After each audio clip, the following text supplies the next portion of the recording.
O passado e presente está de volta e a gente está vendo aí o escudo do Clube Atlético Ferroviário, um time de futebol que deixou muita saudade em Curitiba, a gente pode dizer em todo o Paraná, para ajudar a gente a contar um pouquinho da história do que foi esse clube, dos seus jogadores, dos seus títulos. Estão aqui com a gente o radialista José Domingos, que eu digo que é a enciclopédia nossa do futebol, a enciclopédia viva, e o Rubens Melantônio, que foi nada mais, nada menos do que craque desse time. Eu queria começar... Minha boca. Ah, que é isso, eu conheço. Eu queria começar propondo a vocês a gente matar um pouquinho a saudade numa reportagem feita pelo Gil Rocha na comemoração dos 50 anos do título histórico do Ferroviário no Campeonato Estadual de 1953.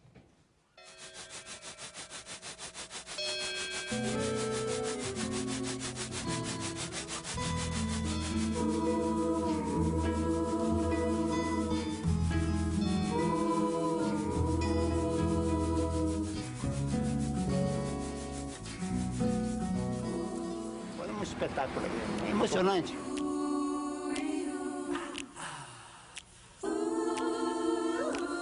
Estádio cheio, aquela vibração toda. Maciço público lotou as direitas do grande campo de esportes da Vila Capanema. Título histórico assim, isso representa bastante pra gente, né? Era 1953, ano em que o progresso andava pelos trilhos, ano em que o Ferroviário, time que surgiu em função das ferrovias, conquistava sua maior glória, o título de campeão do centenário. O jogo final foi contra a Cambaraense e num campeonato de pontos corridos, o time de Cambará chegou à última rodada com uma campanha igualzinha do Ferroviário. Quem vencesse seria o campeão. A decisão era entre os dois, era tudo ou nada aquele dia, né? Estádio cheio aqui? Ah, estádio cheio, lotou o estádio aqui. Foi um espetáculo. A arquibancada, a geral lá estava tudo cheio de bandeirinhas, de coisa, os nomes dos jogadores, eu me lembro também uma porção, foi inesquecível. E nós tomamos o primeiro gol aqui do Baltazar, um gol de cabeça no primeiro tempo, viramos, voltamos, segundo tempo, virou o jogo com 2 gols de salto no gol do fundo. Lá se vão 50 anos, o senhor lembra tão bem assim? Foi inesquecível. Foi inesquecível. Deixaram depois do jogo, deixaram nu. Nós ficamos sem roupa, só com aquele, não é, Maurício? Tiraram toda a roupa nossa, nós ficamos só de sunga. Aqui, depois que terminou o jogo, eles pegaram. E quem pegou minha camisa, devolveu 40 anos depois. 40 anos depois. Afinho hoje veste com orgulho a camisa devolvida por um fã anônimo. É uma história curiosa. O mesmo torcedor que 40 anos antes recebeu do artilheiro uma camisa do Ferroviário, a devolveu pouco antes de morrer. Uma palavra, saudade. Ver o estádio cheio, aquela vibração toda. Saudade de vocês e agradecimentos nossos, pelo que vocês foram como atletas e pelo que são até hoje como exemplos de vida.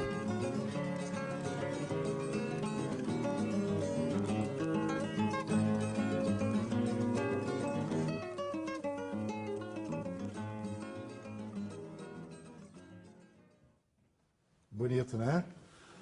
Bonito. O Alceu, que aparece nessa reportagem, infelizmente ele faleceu agora há pouco tempo. É o de óculos, né? É, o Alceu Zauer, não é o de óculos. O de óculos é o doutor Afinho, né? O que estava aqui Aquele que pegaram a camisa dele, que não é o Afinho. Aquele é o Afinho. Certo. O primeiro da direita, cabelo repartido no lado direito, Alceu Zauer. Até há pouco tempo ele caminhava muito, a gente sempre encontrava, batia o papo, ele morava aqui no Batel, mas agora há pouco tempo ele faleceu. Então nós temos aí dos campeões do centenário, poucos, o Zé Carlos também faleceu há pouco tempo, são poucos os que estão vivos, né? A gente falou E agora, sabe qual era o grande...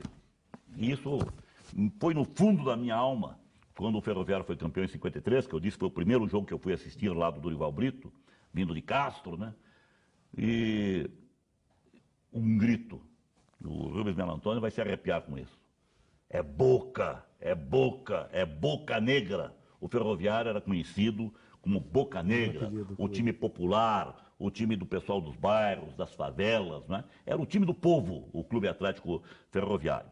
E quando eu falei do Bangu, citei vários jogadores do Bangu, eu esqueci de citar talvez o mais famoso dos jogadores do Bangu, que jogou aqui no futebol paranaense, no fim de carreira, o Risadinho, o Paulo Borges, né? Paulo Borges jogou na Ponta Grossense no final de carreira. Paulo Borges era o ponta direita do Bangu naquele empate em 1-1 com o nosso Clube Atlético Ferroviário no Roberto Gomes Pedrosa de 67.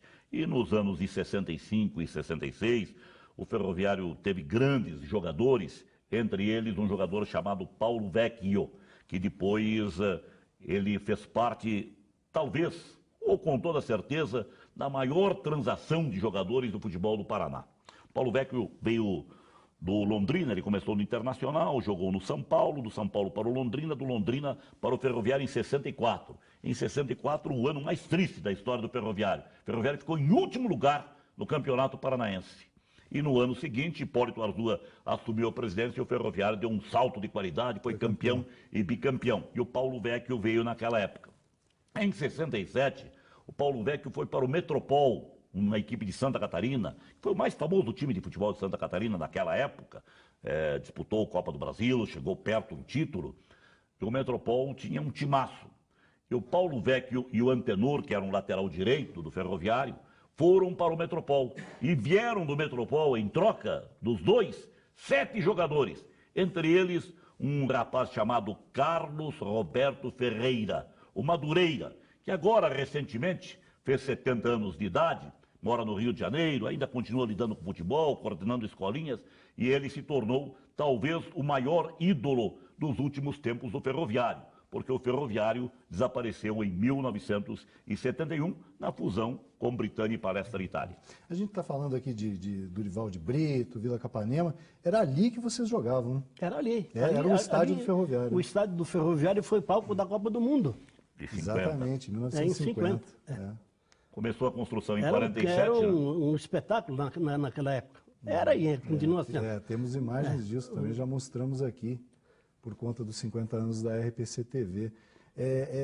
O fim do Ferroviário. Ele marcou de que maneira o futebol paranaense? O Ferroviário desapareceu em 71.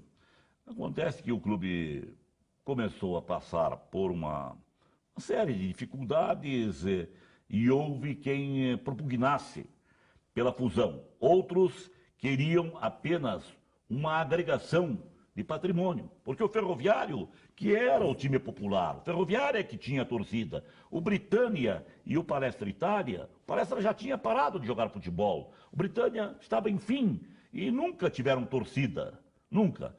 O que seria certo? A agregação dos patrimônios e a manutenção do nome popular, Clube Atlético Ferroviário. Mas houve lá quem decidisse, e até hoje esta decisão é contestada, mas aconteceu, e surgiu em 71 o Colorado. Já o nome não agradou e o Colorado batalhou e conseguiu um título, o Colorado. E ainda o título foi dividido com o Cascavel, né? A famosa decisão salamônica do presidente Mota Ribeiro, da Federação Paraense de Futebol. O Ferroviário desapareceu assim, mas eu tenho certeza que se fosse mantido o nome Ferroviário, naquela época, o Ferroviário tinha uma arrecadação garantida. Qual era essa arrecadação? Era o desconto em folha de pagamento dos funcionários da rede de um prolabore para o clube. Isto deixou de ser Ferroviário, o pessoal do Ferroviário, né, se mobilizou e disse, não, corta isso aí, não tem mais.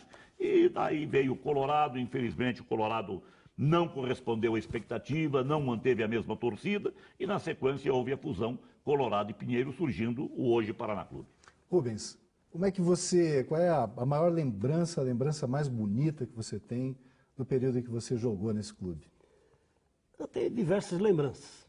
A primeira lembrança que eu tenho foi o primeiro campeonato, quando eu vim para cá e fui campeão de aspirante. E fui artilheiro do campeonato. Depois veio foi 51, quando eu vim para cá. Aí em 53, fazendo parte daquela equipe que foi campeã, né? E depois, mais para frente, e eu me orgulho muito disso ainda, que quem formou o primeiro infanto juvenil no Paraná foi eu. Poxa, montando com o Arzua.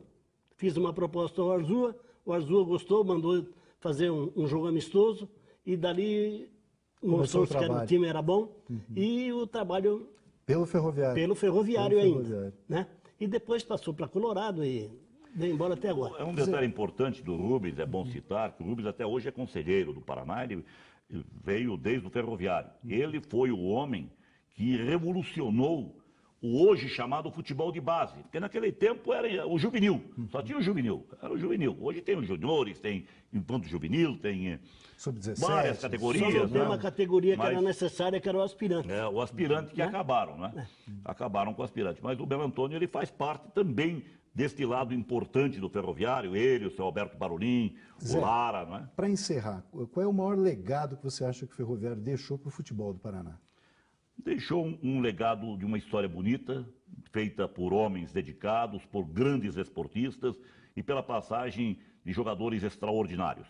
E eu não poderia deixar de citar aqui os grandes campeões dos últimos títulos do Ferroviário, 65 e 66, os goleiros Paulista e Luiz Fernando, Antenor, Fernando Knaip, Celso Marques, o doutor Martins, que hoje é médico lá em Registro São Paulo, Bídio, Paulo Vecchio, Humberto, o Mário Madureira, o Fernando Augusto Português, que até hoje aí está, trabalhando lá no Paraná Clube, Paulo Vecchio já citei, não é? Grandes jogadores que passaram pelo Ferroviário e que deram alegria dos títulos de 65 e 66, que são as recordações mais recentes da história deste clube de marca, que foi o Clube Atlético Ferroviário, o Boca, o nosso Boca Negra. E para a gente não esquecer o nome do principal, João Lima, nosso técnico. Técnico campeão do centenário, o senhor Armando Prince era o presidente, né? Era o presidente. E grandes nomes, como o Hipólito Arzua, não pode nunca ser esquecido, que revolucionou, seu Atílio Ramon, a família toda Acho que é uma ligada ao forma da gente Ferroviário. prestar uma homenagem a eles também. Não tenha dúvida Zé disso. Domingos, muito obrigado por mais essa sua participação aqui, sempre surpreendendo a gente com essa sua memória fantástica e maravilhosa. Você mantém vivo, hein, com esse seu trabalho e essa sua dedicação, uma parte muito importante do esporte, do futebol e do esporte em geral no Paraná. Rubens Melo Antônio, que satisfação tê-lo aqui, viu? Muito obrigado. Muito obrigado por todas essas glórias que você deu ao futebol do Paraná. Muito obrigado. Você continue com a gente, com saúde, para poder continuar contando essa história. Valeu, muito obrigado. Para você que nos acompanhou aqui no Passado e Presente, um abraço. Na semana que vem a gente volta. Até lá. Tchau.